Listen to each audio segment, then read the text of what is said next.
Right, first things first. Put that bloody phone away and stop staring at the screen. What I'm about to tell you needs your full attention, not your eyes glued to some visual distraction. Find yourself a comfortable spot. Rebuzz here, and I've got something that's been driving me absolutely mental. So there I was this morning, having my coffee and trying to read the news like a civilised human being, when I see another headline about how Russia's planning to invade us all. Putin's next target could be Denmark, they're screaming. And I'm sitting there thinking, are you having a bloody laugh? Here's what's driving me completely mental about this whole bloody situation. Russia is sitting on half the world's resources. Oil, gas, minerals, you name it. They're highly developed and mostly self-sufficient. Meanwhile, we're still buying their gas and oil, just through some middleman who's getting rich off our stupidity.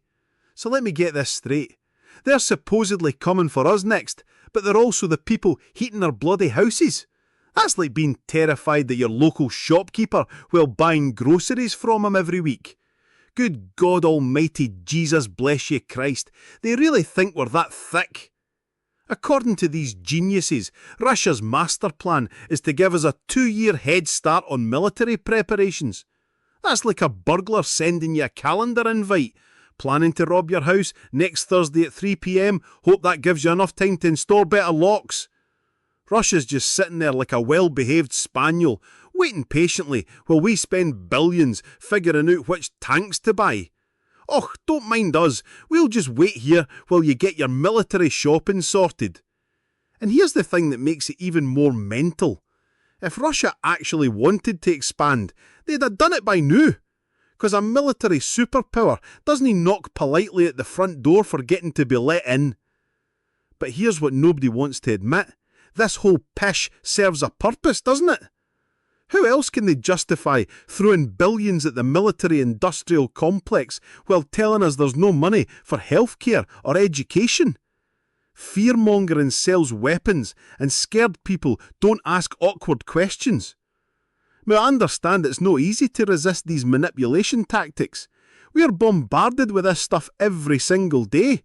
The media, the politicians, they're all singing from the same hymn sheet.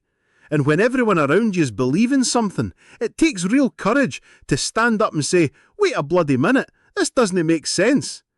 But that's exactly what we need to do.